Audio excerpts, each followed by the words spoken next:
L'inspection de l'éducation et de la formation de Sangalkam a abrité la grande finale des Jeux Gëstu opposant l'école privée ISFA et celle du COPAC.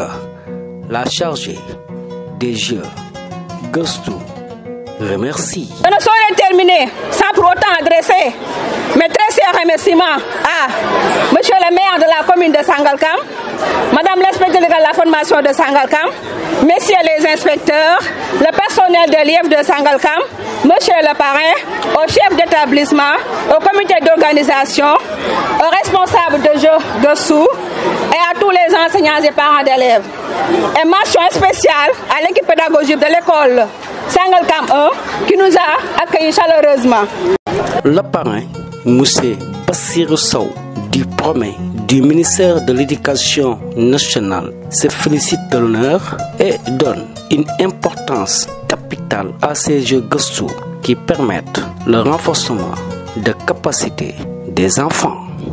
Bon, l'importance de ces jeux, il y a plusieurs explications. Par exemple, ce n'est même pas seulement le côté ludique, l'aspect jeu, mais c'est amusant, mais aussi il y a le volet, il y a l'aspect apprentissage.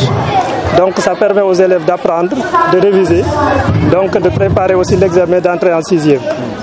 Et aussi ça permet aussi de renforcer, de développer les capacités et le développement social des élèves, donc avec la collaboration avec d'autres élèves. C'est ça l'importance de ces jeux. Le message à l'endroit des élèves, c'est un message d'encouragement, de continuer à travailler, de continuer d'être respectueux, d'être tolérants aussi, pour faire la fierté de leurs parents, pour faire la fierté aussi de l'école, de toute la communauté éducative, c'est-à-dire de tous les acteurs qui s'investissent pour le réussite.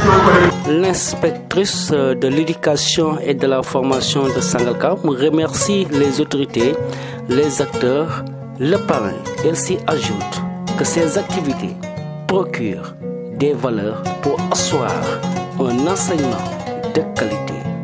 De l'exécutif, le préfet, le sous-préfet, l'inspecteur d'académie qui est mon chef hiérarchique, remercier les inspecteurs, les agents de l'IEF et surtout les directeurs d'école, les directrices d'école qui sont à la base, n'est-ce pas, de toutes ces activités, les enseignantes et les enseignants, les élèves et les parents d'élèves.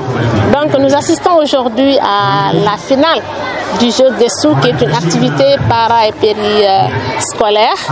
Et vous savez que vous conviendrez avec moi, c'est des activités d'abord qui commencent au niveau des écoles, des interclasses, ensuite des écoles, des interzonales, pour ensuite terminer par la finale aujourd'hui qui regroupe l'école privée ISFA et l'école privée COPAC.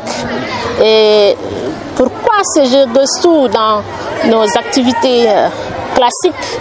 Vous savez que c'est de tout le temps, c'est des activités qui revêtent un caractère très important en fonction, en dépit de son caractère intellectuel qu'il procure avec le développement du vocabulaire, avec la maîtrise des contenus qui sont dans le programme. C'est des activités qui procurent aussi des valeurs.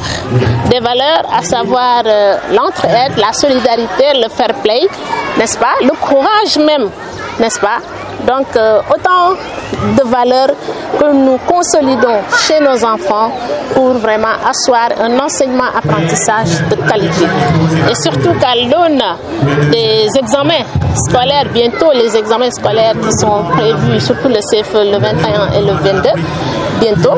Donc, cela permettra au moins une sorte de révision chez l'enfant pour au moins qu'il soit au top avant l'examen proprement dit. Donc, voici autant de raisons qui font que nous devons valoriser ces activités dans nos circonscriptions. Et je dirais, alhamdoulilah, parce qu'il n'y a pas eu trop de perturbations au niveau de l'école élémentaire, au niveau des écoles donc élémentaires et même, pourquoi pas, au niveau des établissements.